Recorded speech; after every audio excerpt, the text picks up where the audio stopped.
Hi friends, very good afternoon. Twelfth इतना important साल है। एग्ज़ाम्स कब होने कोई आइडिया ही नहीं है, और ये बिजनेस स्टडी जो थ्योरी सब्जेक्ट है ना, इसको पढ़ने का कोई तरीका ही नहीं मिल रहा है। टाइम भी कम है। तो चलिए आज मैं आपको बताती हूँ कि बिजनेस स्टडीज़ को कैसे पढ़ना है और कैसे बिजनेस स्टडीज़ में हमको बहुत सारे मार्क्स स्कोर करके अपना रिजल्ट अच्छा बनाना है। तो मैंने यहाँ आपके लिए पॉइंट्स तैयार किए हैं हर एक चैप्टर के, बिजनेस स्टडीज़ के क्लास 12th के लिए। आपको सिर्फ और सिर्फ एग्ज़ाम के टाइम ये पॉइंट्स पढ़ने हैं। अब हमको इसके अलावा और कुछ नहीं पढ़ना है, हमको अपनी बुक खोलने की कोई ज़रूरत नहीं है, और हम बस इन पॉइंट्स के सहारे अपने एग्ज़ाम में बहुत बहुत बहुत अच्छे मार्क्स लेके आने वाले हैं। तो चलिए जल्दी से आप मेरे चैनल को सब्सक्राइब करिए, मेरे वीडियो को लाइक करिए, शेयर करिए, और अब हम अपनी तैयारी शुरू करते हैं 12th की। तो सबसे पहले आज जो हम चैप्टर स्टार्ट करने वाले हैं वो है चैप्टर नंबर 6, स्टाफिंग। तो फ्रेंड्स, स्टाफिंग का मतलब क्या होता है? अब एक साल पढ़ के इतना मतलब तो हम जान गए हैं मैम कि स्टाफिंग का मतलब होता है हम जब अपनी ऑर्गेनाइजेशन रन करते हैं, हम जब काम करते हैं, तो हमको कुछ लोगों की ज़रूरत पड़ती है। उन लोगों को जब हम अपने पास बुलाते हैं, उनको काम देते हैं, उनसे काम करवाते हैं, उनको सैलरी देते हैं, ये सब कहलाता है स्टाफिंग। तो जब हम human resource requirement, when we fulfill our human resource requirement, when we fill up the post in our organization, that is known as staffing. तो यहाँ कुछ चंद पॉइंट्स लिखे हैं जो हम जल्दी से पढ़ के समझ जाएंगे what is the meaning of staffing. Point number 1 says to fill up the post. जैसे अभी मैंने आपको बताया, एक ऑर्गेनाइजेशन के अंदर अनेक प्रकार के पोस्ट होते हैं फ्रेंड्स, जो हमको फिलअप करने पड़ते हैं। तो ये जब हम फिल करेंगे तो उसको हम स्टाफिंग बोलेंगे। पॉइंट नंबर 2 है मैनेजेरियल फंक्शन। देखिए आज की डेट में staffing plays a very important role in the running of an organisation. तो जो स्टाफिंग है वो एक मैनेजर को बहुत अच्छी तरीके से सोच समझ के सूझबूझ से करना होता है। That is the reason that it is a managerial function. Point number 3 says friends putting right people in the right jobs. देखिए बहुत सिंपल है, अगर एक जॉब के अंदर हम गलत पर्सन को अपॉइंट कर देते हैं तो वो जॉब खराब हो जाएगा, काम अच्छी तरह नहीं हो पाएगा। But if we put the correct person to the correct job, right person to the right job, then that can help us to grow our organization. Next point says combination of various processes. हम आगे इसको भी revise करेंगे। क्या होता है staffing? जब भी होती है it's not just only staffing. Staffing के अंदर बहुत सारे वर्ड्स आके समाते हैं। सबसे पहला ये जानना कि हमारा प्रेजेंट कंडीशन सिचुएशन क्या है, उसके बाद क्या हमें और स्टाफ चाहिए तो उनको रिक्रूट करना, उसके बाद उनको हमारी ऑर्गेनाइजेशन में इंट्रोड्यूस करवाना, उनकी सैलरी, उनका प्रमोशन, उनका डिमोशन ऑल्सो एट टाइम्स। तो ये सब चीज़ें हमारा स्टाफिंग का हिस्सा बनती है। Next point is for a satisfactory workforce. Staffing process is done to obtain a satisfactory workforce. अगर हमारा वर्कफोर्स से हम सेटिस्फाइड नहीं हैं, so we will go to our HR manager, human resource manager, जिससे हम बोलेंगे कि हमारे स्टाफ को इम्प्रूव करें क्वालिटी में या क्वांटिटी में। तो ये जो चीज़ें होंगी जिससे हमें सेटिस्फाइड वर्क एनवायरनमेंट इस्टेब्लिश करेंगे, वो स्टाफिंग करने में हमें मदद करेगा। उसके बाद filling and keeping the organisational positions filled. Filling मतलब आज की डेट में मुझे 40 पीपल की रिक्वायरमेंट है मेरी ऑर्गेनाइजेशन में, बट अनफॉर्चुनेटली मेरे पास सिर्फ 35 लोग हैं। तो मुझे जो 5 लोग और चाहिए उससे मैं क्या कर रही हूँ? फिलिंग कर रही हूँ। Yes, you are right. अब जो मेरे पास 40 हैं, मैं चाहती हूँ कि ये 40 मेरे पास ही रहे, मुझसे दूर ना जाएं, क्योंकि मेरे काम रुक जाएंगे।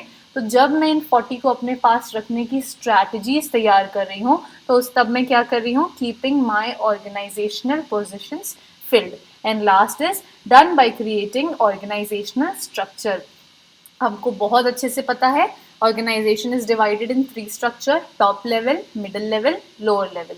तो हम स्ट्रक्चर बनाते हैं जो हमको इजीली असेस करने में, पढ़ने में मदद करता है कि हमारे स्टाफ की हमें कितनी नीड है। आई होप आपको मीनिंग बहुत अच्छे से समझ आ गया है स्टाफिंग का। आप इसको क्विकली रिवाइज करेंगे इस वीडियो को पॉज करके, और आपके दिमाग में ये छप जाएंगे, आई एम वेरी श्योर। अब नेक्स्ट हमारा टॉपिक है इम्पॉर्टेंस ऑफ स्टाफिंग।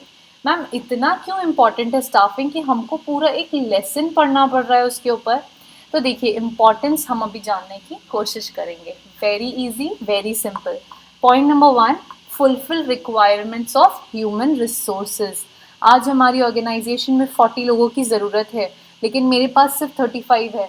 तो मैं कहाँ से लाऊं, कैसे करूं, how to begin, how to go about it, how to acquire people and get my work started, ये सब मुझे स्टाफिंग ही सिखाएगा। उसके अलावा मुझे और कोई प्रोसेस इसमें मदद नहीं कर पाएगा। Point number 2, ensures better performance. Better performance कैसे होगा? देखिए, I will give you an example. अगर मेरे पास एक पर्सन है who is not qualified enough to hold the position, but मेरे पास आज की डेट में और कोई ऑप्शन नहीं था, इसीलिए मैंने उसे अपॉइंट किया। अगर मैं स्टाफिंग की प्रोसेस का यूज़ करके स्टडी नहीं करती तो मुझे पता ही नहीं चलता कि उसके क्वालिफिकेशंस कम है, और उस वजह से मुझे उस पर्सन का रिप्लेसमेंट चाहिए who is qualified enough to hold that position. इसीलिए हम मेरे परफॉर्मेंस को बेटर करने के लिए मैंने स्टाफिंग का यूज़ किया और उसने मुझे मदद किया to get better performance of my organisation. Point number 3, continuous survival and growth. Survival of an organization, my dear friends, is possible only and only जब मेरे पास ह्यूमन रिसोर्स होगा। आज की डेट में अगर मेरे पास मैन पावर नहीं है तो I can not survive, and if I won't survive then option of growing तो बहुत दूर का हो जाएगा, राइट? तो इसीलिए स्टाफिंग मुझे सर्वाइव करने में और ग्रो करने में बहुत ज़्यादा मदद करेगा। उसके बाद optimum utilisation of human resources. I am sure आपको पता है कि कोई भी ऑर्गेनाइजेशन मेजर 3 रिसोर्सेज में रन करती है। सबसे पहला physical resources, second financial resources and third is human resources. तो मेरी जो ह्यूमन रिसोर्स है उसको अच्छी तरह मैक्सिमम बेनिफिट डिराइव करना, उसका 100% यूसेज करना मुझे स्टाफिंग सिखाएगा। And lastly, improve job satisfaction and employee morale. तो क्या हुआ, हमारा जो जॉब सेटिस्फैक्शन है, जो लोग काम करते हैं उनको सेटिस्फाइड रखना, उनका मोराल्स, उनके स्पिरिट्स हमेशा हाई रखना बहुत ज़रूरी है, तभी वो अपना 100% मुझे दे पाएंगे। तो स्टाफिंग के प्रोसेस में मैं ऐसी नई नई टेक्निक्स करूँगी जिनके थ्रू मैं उनका मोराल, उनका सेटिस्फैक्शन लेवल एकदम 100% रखने की कोशिश करूँगी। सो नाउ आई होप कि हमको एग्जाम में ये क्वेश्चन पूछेगा what is the importance of staffing, तो मैं बहुत अच्छे से इसका आंसर लिख सकती हूँ ma'am. Now next point is staffing as human resource management. देखिए, staffing और human resource management, these things go hand in hand because human resource, human भी एक resource है जिसको manage करना बहुत important है।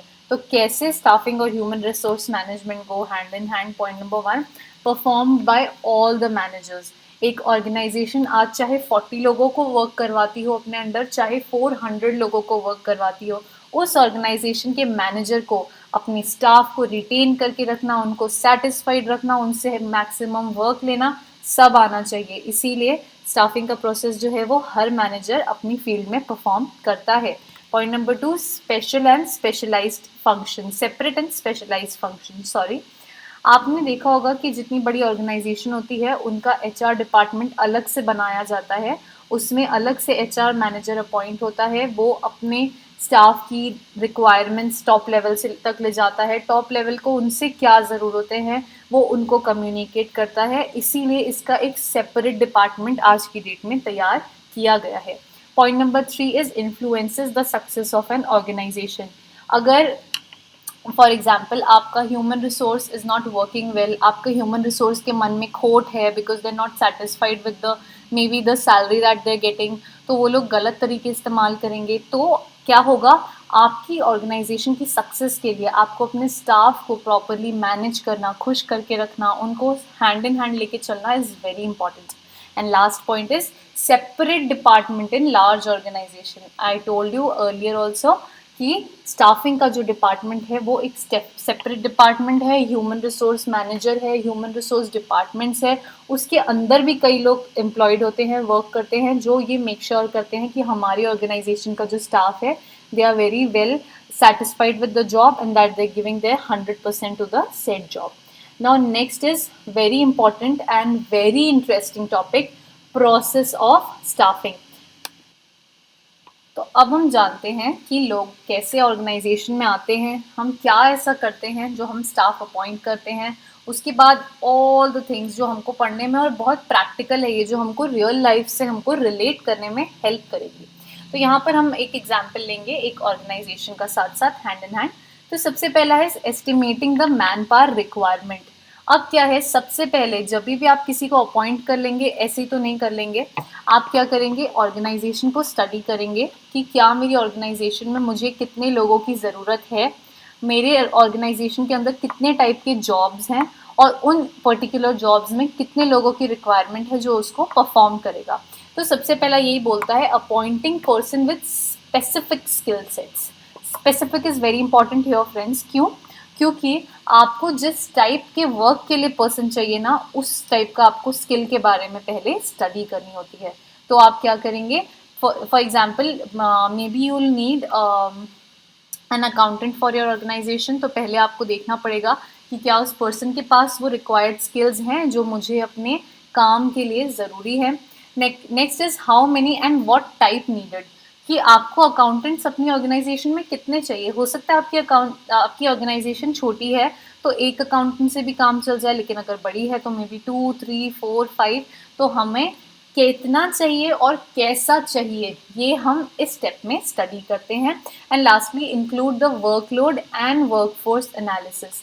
Very interesting words. वर्कलोड मतलब आज मेरे ऊपर कितना काम का लोड है, वर्क प्लस लोड, कितना मेरे ऊपर लोड है, मुझे कितना काम करना है, मेरी ऑर्गेनाइजेशन के अंदर मुझे कितना काम रोज़मर्रा की ज़िंदगी में करना होता है। Second is work force which is again made of two words, work plus force, मतलब मेरे पास कितना वर्क फोर्स है उसके लिए। अगर मेरा वर्कलोड 100 पॉइंट्स है और मेरा वर्क फोर्स अगर सिर्फ 80 पॉइंट्स है तो मुझे 20 पॉइंट्स और चाहिए। या ये हो सकता है मेरा वर्कलोड 100 पॉइंट्स है लेकिन मेरे पास स्टाफ 120 है तो मुझे 120 भी नहीं चाहिए क्योंकि मैं ज़्यादा पैसे दे रही हूँ उसके लिए। ठीक है, तो वर्कलोड पढ़ना और वर्क फोर्स पढ़ना बहुत इंपॉर्टेंट होता है। Very interesting. देखिए second is recruitment. Recruitment word हमने बहुत जगह सुना है लेकिन इसका एग्जैक्ट मीनिंग हमको आज तक नहीं समझ आता। देखिए वेरी सिंपल वर्ड, रिक्रूटमेंट का मतलब है searching and stimulating prospective employees. Searching मतलब ढूंढना, कैसे ढूंढोगे, ऐड दोगे ऑर्गेनाइजेशन के अंदर, वर्ड ऑफ माउथ से स्प्रेड करोगे कि ये पर्सन के लिए ये जॉब रिक्वायरमेंट है हमारे पास। Advertisement in newspapers, radios, magazines, everywhere. तो क्या होता है, आप क्या करते हो इसमें सर्चिंग करते हो। स्टिम्युलेटिंग मतलब ऑफर्स ऐसे देना कि सामने वाला पर्सन उससे अट्रैक्ट हो और उस जॉब को अप्लाई करेगा। ठीक है, तो searching and stimulating. Point number 2, take support of advertising the job vacancy. मैंने अभी आपको बताया कैसे आप स्प्रेड करोगे कि आपकी ऑर्गेनाइजेशन के अंदर वैकेंसी है, एडवर्टाइजिंग के थ्रू। And last point is there are 2 types of recruitment, they are internal and external. अभी इतना ही समझते हैं क्योंकि इसके आगे हमको इंटरनल एंड एक्सटर्नल रिक्रूटमेंट पढ़ना पड़ेगा। Okay, now third point is selection. तो फ्रेंड्स, आपने रिक्रूट किया, आपने ऐड दिए और आपके पास ऑलमोस्ट 20 एप्लीकेशंस आए हैं, बट आपको अगर 2 ही लोग अपॉइंट करने तो क्या आप उन सब 20 को अपने पास रखोगे? बिल्कुल नहीं रख सकते हैं मैम, जब 2 ही चाहिए तो क्यों 20 रखेंगे? एग्जैक्टली। हम कोई शॉप में जाते हैं शॉपिंग करने, we see a lot of options but we don't buy all of them, we select the best that suits us, that suits our requirements. Similarly इस स्टेप में हम क्या करेंगे, जितना भी हमारे पास आया एडवर्टाइजिंग के थ्रू एप्लीकेशंस आए, जॉब एप्लीकेशंस आए, उसमें से हम सबसे अप्रोप्रिएट, सबसे बेस्ट, सबसे सूटेबल पर्सन को सिलेक्ट करेंगे। उसके बाद इससे क्या होगा कि हमारे पास हमेशा बेस्ट अवेलेबल हो, ये सिलेक्शन प्रोसेस मेक श्योर करवाता है क्योंकि हम पूरे लॉट में से बेस्ट सिलेक्ट करके उठा लेते हैं। Now last point is enhances self esteem of selected candidates. जो भी सिलेक्टेड कैंडिडेट्स होते हैं ना, दे फील वेरी गुड कि हमने कुछ काम किया, कुछ मेहनत किया, वो पे ऑफ हुआ, इसीलिए हम इस काम के लिए सिलेक्ट हुए हैं। And last point, bye conducting tests and interviews. देखिए आप कोई कॉम्पिटिटिव एग्जाम भी देंगे आगे चल के तो क्या होगा, आप उसमें लाखों लोग बैठेंगे all over the country, but select पूरे तो नहीं होंगे ना। क्यों? कैसे पता चला कि हमारी रिक्वायरमेंट के लिए कौन सा स्टूडेंट सही है? क्योंकि आपके टेस्ट हुए, टेस्ट पास करने के बाद आपको कॉलेज में, यूनिवर्सिटी में जाके इंटरव्यूज़ देने पड़ेंगे, तो वो अपनी रिक्वायरमेंट के हिसाब से बेस्ट सूटेबल कैंडिडेट लेंगे। सिमिलरली ऑर्गेनाइजेशन भी यही करेगा। Now next is placement and orientation.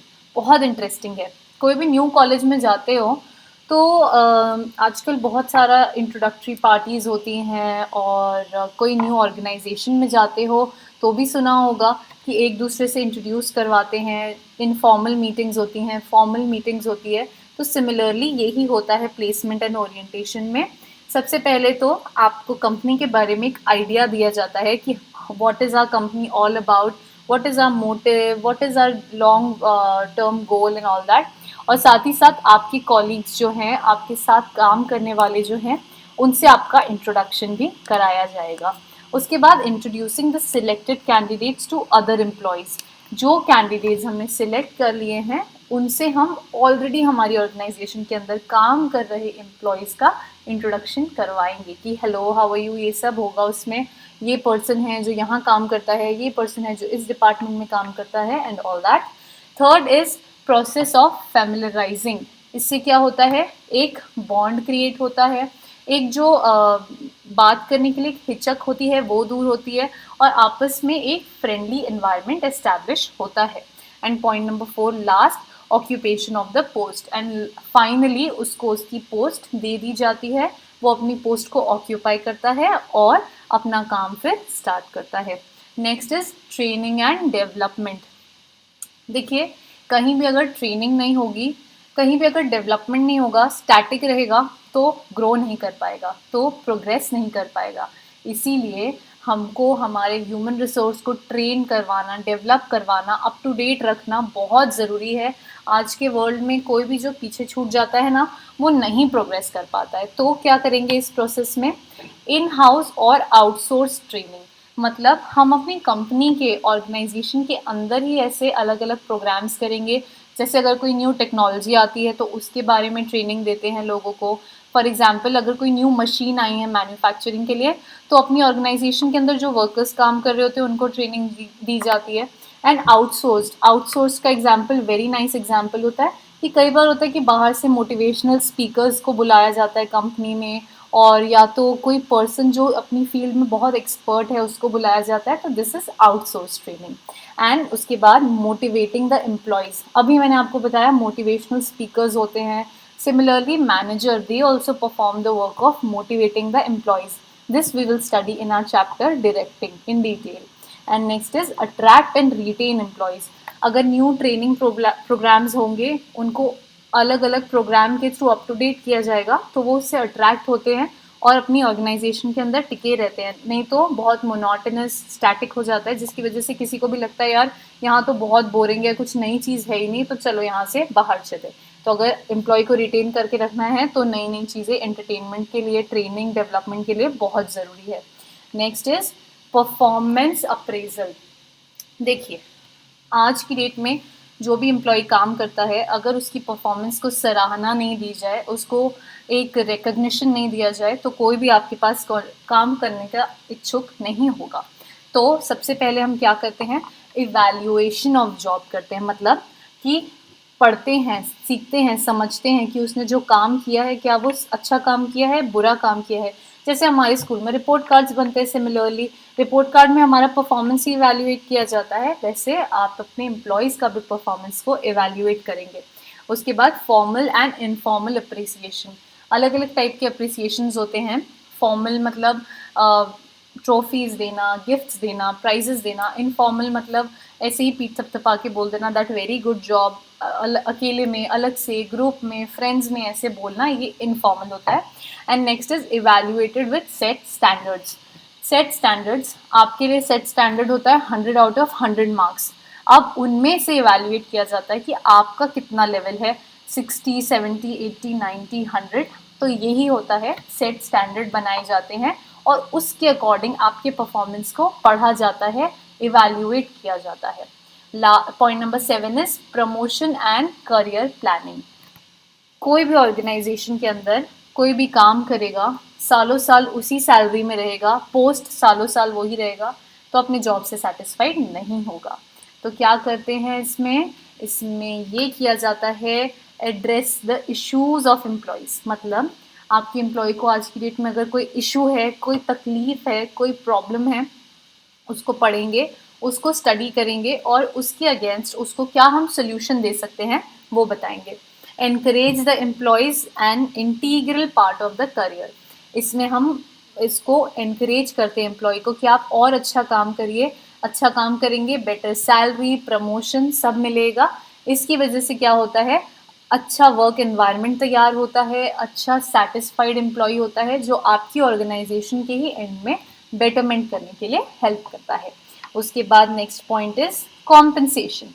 Compensation मतलब क्या मैम? कॉम्पनसेशन मतलब मॉनेटरी, नॉन मॉनेटरी। काम किया है तो पैसा तो दोगे, और उसके बाद क्या हुआ, पैसा तो मिल गया लेकिन कोई रिकग्निशन ही नहीं है, मेंटल पीस नहीं है, सेटिस्फैक्शन नहीं है, साइकोलॉजिकल ग्रोथ नहीं है, तो काम करने का मन नहीं होगा ना। तो देखिए पहला है वेज एंड सैलरी प्लान्स। ऐसे सैलरी प्लान्स तैयार हो जो रेगुलर इंटरवल्स पर इंक्रीमेंट दे, जो बढ़ोतरी दे, ऐसा नहीं जो वहीं पर टिका हुआ छोड़ दे। Next depends on job worth. आपका किस लेवल का जॉब है, क्या आप स्किल्ड हो, क्या आप अनस्किल्ड हो, क्या आप सेमी स्किल्ड हो, ये सब इसमें मैटर करता है। Next is monetary and non monetary. अभी मैंने बताया मॉनेटरी मतलब मनी, बोनस, अलाउंसेस, और नॉन मॉनेटरी मतलब अवार्ड देना, रिकग्निशन करना, वर्क जो किया है उसको अप्रेज करना, उसको अच्छी तरीके से मॉरली सपोर्ट करना, ये सब हमारे नॉन मॉनेटरी के पार्ट बन जाएंगे। And last is time and performance based salary. हमारी सैलरी दो तरीके से हमको दी जाती है। टाइम बेस्ड मतलब या तो हर 15 डेज में, हर मंथ में, या हर क्वार्टर में। और परफॉर्मेंस बेस्ड मतलब इतना काम करना है, एक साल में करो, आधे साल में करो, चाहे 2 साल में करो, सैलरी उतनी ही मिलेगी। तो ये हो गया time based and performance based salary. Aspects of staffing, again very interesting topic. Staffing के अंदर होता क्या है? सबसे पहला है रिक्रूटमेंट। तो हम जानते हैं रिक्रूटमेंट का मतलब क्या है। रिक्रूटमेंट का मतलब है फाइंडिंग द पॉसिबल कैंडिडेट्स।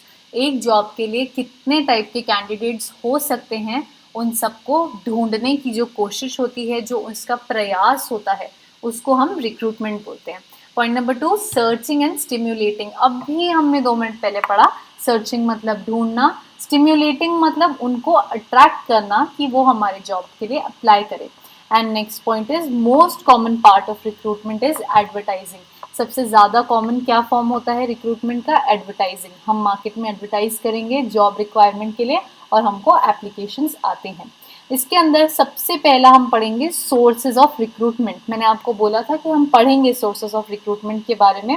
पहला है इंटरनल सोर्स। अंदर ही अंदर हम कैसे स्टाफ ढूंढेंगे और अपनी जॉब वैकेंसीज को फिल करेंगे, इसको कहेंगे हम internal sources of recruitments. First is transfer. Transfer में क्या होता है? जब एम्प्लॉय को एक डिपार्टमेंट से दूसरे डिपार्टमेंट में भेजा जाता है, क्या हो सकता है ऑर्गेनाइजेशन अलग अलग शहरों में सेटअप है, तो एक शहर से दूसरे शहर भेजा जाता है, ये सब हमारा आता है ट्रांसफर के अंदर। So look at the point number 1। Point number 1 says shifting the employee from one job to another और वन डिपार्टमेंट टू अनदर। इसका मतलब एक डिपार्टमेंट से दूसरे डिपार्टमेंट में ले जाना। इसका मतलब क्या होता है, कई बार जब ये ट्रांसफर होता है तो जनरली इसमें सैलरी में कोई चेंज नहीं आता, वर्किंग कंडीशंस और ड्यूटीज में हल्का बहुत चेंज आ सकता है। जैसे कि हो सकता है एक ऑफिस में वर्क कल्चर, एक ऑफिस नॉर्थ इंडिया में है, दूसरा साउथ इंडिया में है, तो थोड़ा वर्क कल्चर में तो डिफरेंस आएगा, यू अग्री? तो क्या हुआ, वर्क कल्चर में, ड्यूटीज में थोड़ा चेंज आया, बट सैलरी जनरली सेम होती है। ये हम क्यों यूज करते हैं? वैकेंसीज को फिलअप करने के लिए। हो सकता है एक ऑफिस में मैनेजर है लेकिन दूसरे ऑफिस में मैनेजर नहीं है, तो अभी हाल फिलहाल हमारे पास एक ऑफिस में जो मैनेजर है उसका जो जूनियर है वो उस पोस्ट को हैंडल कर लेगा, तो हम सीनियर को दूसरे ऑफिस में, दूसरे डिपार्टमेंट में भेज देते हैं। इसको हम बोलते हैं हॉरिजॉन्टल ट्रांसफर। हॉरिजॉन्टल का मतलब आप जानते हैं, मतलब यहाँ से यहाँ भेज दिया और कोई ज्यादा चेंज इसमें हमने नहीं लेकर आया। उसके बाद also helps in training of the employees. इससे क्या होता है, कई बार दूसरी जगह जाते हैं, वर्क इन्वायरमेंट, दूसरे लोगों से डील करते हैं, तो उनको कहीं ना कहीं एक ट्रेनिंग के लिए ये हेल्प करता है। उसके बाद नेक्स्ट इज प्रमोशन। वाह, ये वर्ड तो हमको बहुत पसंद है, प्रमोशन। प्रमोशन मतलब क्या? छोटी पोस्ट से बड़ी पोस्ट की तरफ गया अगर कोई, तो प्रमोशन हो गया। प्रमोशन मतलब क्या? जब आज इतने पैसे मिलते थे लेकिन कल इतने मिल रहे हैं, तो ये भी क्या हो गया? प्रमोशन। उसके बाद थोड़ी बहुत रिस्पॉन्सिबिलिटी भी ले लो यार, सिर्फ पैसे थोड़ी मिलेंगे, तो जब रिस्पॉन्सिबिलिटी बढ़ गई, काम बढ़ गया, लेकिन साथ साथ प्रमोशन हुआ तो सैलरी भी बढ़ गई, स्टेटस भी बढ़ गया, साइकोलॉजिकली भी बहुत अच्छा लग रहा है, तो ये सब हमारा प्रमोशन का पार्ट होता है।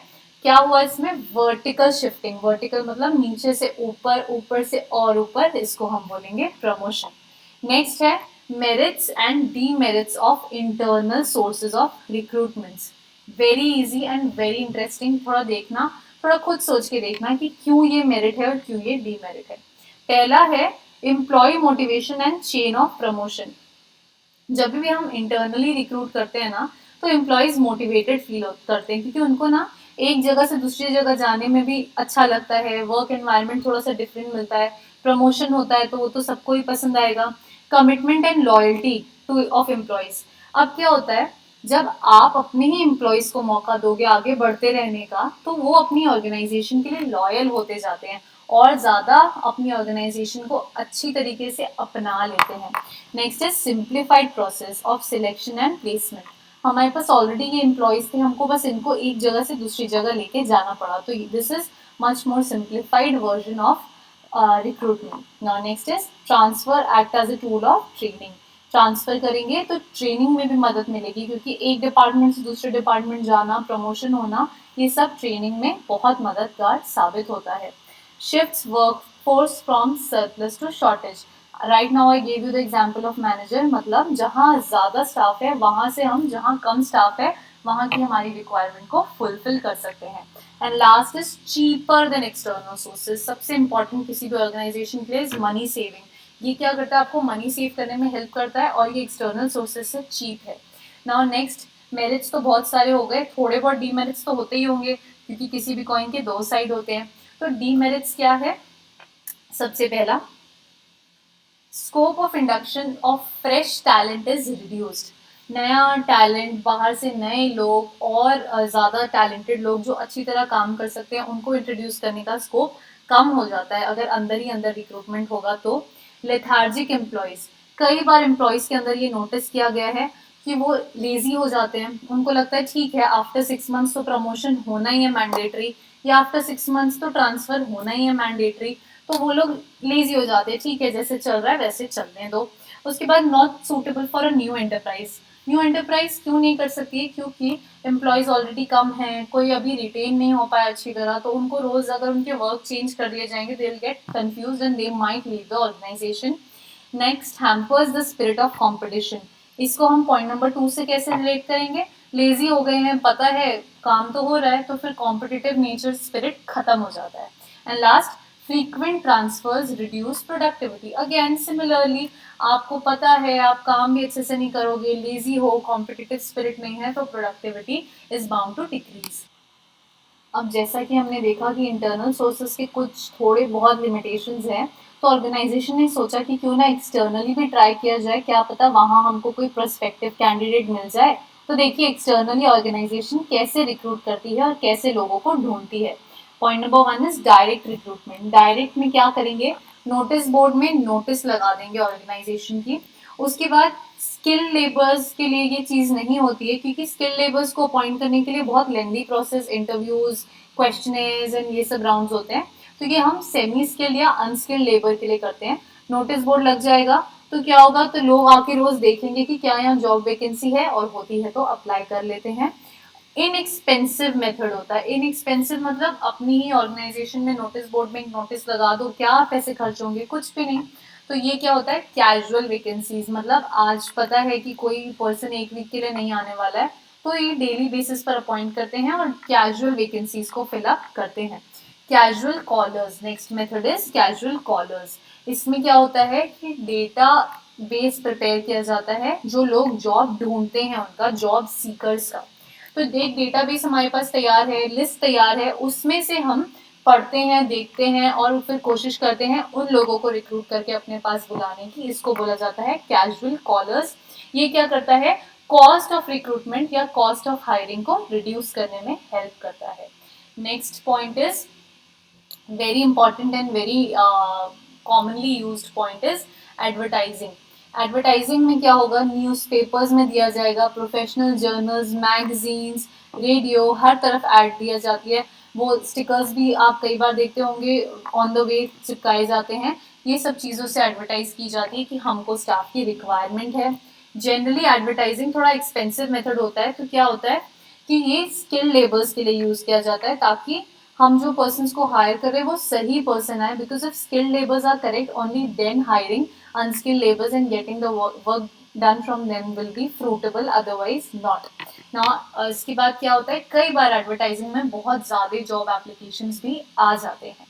तो next one is employee exchange. Employee exchange जो होता है ना, ये गवर्नमेंट रन करती है, जिसमें गवर्नमेंट स्किल्ड और अनस्किल्ड लोगों का एक डेटा तैयार करती है। उसके बाद गवर्नमेंट हेल्प करती है जॉब ढूंढने वाले को और जॉब देने वाले को एक प्लेटफॉर्म में लाके खड़ा करने की, लेकिन ये जनरली अप टू डेट नहीं होता है और उतना ज़्यादा इसे कोई यूज़ नहीं करता है एम्प्लॉय एक्सचेंज को। Next is placement agencies and management consultants. हमने ये नाम तो कहीं ना कहीं सुना है, ऐसा लगता है। क्या होता है, प्लेसमेंट एजेंसीज क्या करती है, नेशन वाइड सर्विस प्रोवाइड करती है, जिसमें जो लोग जॉब ढूंढते हैं और जो लोग जॉब देते हैं उनको इकट्ठे लाती है, उन दोनों को एक प्लेटफॉर्म पे खड़ा करती है। क्या डिमांड है, क्या सप्लाई है, उसके बेस पर वो वर्क करती है। It compiles the biodata of large number of candidates. उसके पास बहुत सारे लोगों का डेटा अपने पास तैयार करके रखा जाता है। It charge fee and useful for extensive screening. ये ऑब्वियसली अपना वर्क रनिंग रखने के लिए फीस चार्ज करती है। और क्या होता है, जब हमको एकदम एक्सटेंसिव स्क्रीनिंग करनी है, मतलब एकदम परफेक्ट पर्सन चाहिए जिसको बहुत सारे इंटरव्यूज टेस्ट से गुजरना होता है, तब इसका यूज किया जाता है। Next is management consultancy helps to recruit technical, professional and managerial personnel. क्यों? क्योंकि एक्सटेंसिव स्क्रीनिंग हो रही है, तो पर्सन जो है वो नॉलेजेबल है कि नहीं है, प्रॉपर रिक्वायरमेंट फुलफिल हो रही है नहीं हो रही है, ये देख के किया जाएगा। For top and middle level placements, again why? Because top and middle level generally consists of skilled laborers. And next is they maintain a database. They maintain a database of the person that are required to be appointed by the organization.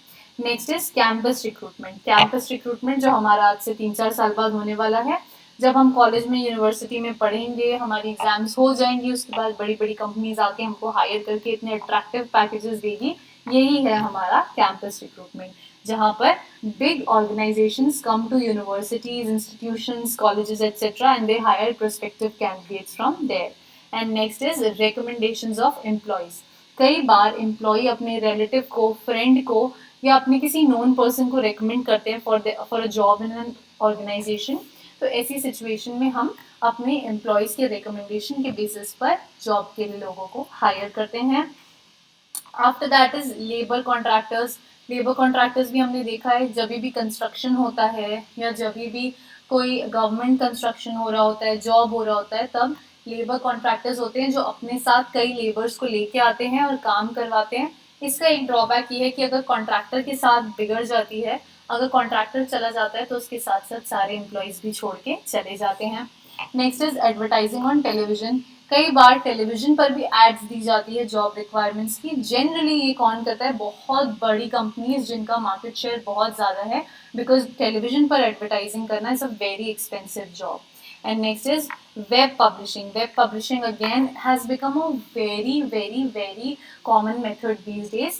Internet पर बहुत सारे ऐसे platforms बने हैं, आपको पता होंगे, बहुत सारी ऐसी वेबसाइट्स बनी हैं जहाँ एम्प्लॉय अपने बारे में डालता है, अपना रिज्यूमे डालता है, और जहाँ कंपनी डालती है अपनी जॉब रिक्वायरमेंट्स, और वो एक दूसरे को ढूंढ के एक दूसरे के पास पहुँच जाते हैं। तो अब देखिए इसकी मेरिट्स और डीमेरिट्स जानते हैं। एक्सटर्नल सोर्सेज से अगर आप स्टाफ लेके आओगे तो इसकी क्या खूबियाँ, क्या अच्छाइयाँ होने वाली है। Point number 1 is qualified personal. सबसे पहले क्या होता है, आप अगर एक्सटर्नली ढूंढ रहे हो तो आपका स्कोप बहुत बड़ा हो गया, तो जनरली इसमें क्वालिफाइड, पढ़े लिखे, आपकी जॉब क्वालिफिकेशंस को सूट करते हुए ही एम्प्लॉयज़ हायर होने की चांसेस ज़्यादा होती है। वाइडर चॉइसेस अगेन, बिकॉज आपका scope of recruitment is very large, very wide, तो आपके पास चॉइसेस भी बहुत ज़्यादा हो जाती हैं, बहुत ऑप्शंस मिल जाते हैं। फ्रेश टैलेंट, फ्रेश टैलेंट, नया बंदा, नया चेहरा, नई उसकी आइडियाज़, नई उसके टैलेंट, सब आपके ऑर्गेनाइजेशन के अंदर आते हैं। कॉम्पिटिटिव स्पिरिट जो हमारा इंटरनल सोर्सेज में लैक कर रहा था वो यहाँ हमारे पास बहुत ज़्यादा हो जाएगा, क्योंकि एम्प्लॉयज़ को डर होगा कि मेरा रिप्लेसमेंट आ सकता है, बाहर से अच्छा पर्सन आ सकता है. So it will help to establish a competitive spirit. और इसके बाद अच्छाइयाँ हैं, थोड़ी बहुत लिमिटेशंस भी तो होंगी. तो देखिए क्या है, हम लिमिटेशंस भी देखते हैं. लिमिटेशंस में हमारा सबसे पहला है डिससैटिस्फैक्शन अमंग एग्जिस्टिंग स्टाफ. कई बार एग्जिस्टिंग स्टाफ इसको अच्छी तरीके से नहीं लेते हैं, तो इस वजह से उनमें डिससैटिस्फैक्शन हो जाती है. अगला है लेंदी प्रोसेस. ऑब्वियसली एक लेंदी प्रोसेस है, क्योंकि इतने लोग हैं, इतने लोगों में से छटाई करना, उनको हटाना, जिसको चाहिए लेना, जिसको नहीं चाहिए हटाना, बहुत लंबा काम होता है. उसके बाद लास्टली कॉस्टली प्रोसेस. थोड़ा मनी भी लगता है, क्योंकि इतना बड़ी स्कोप है आपकी एडवर्टाइजिंग का, इतना बड़ा स्कोप है आपके लोगों को एक्वायर करने का, तो money will also be needed extra.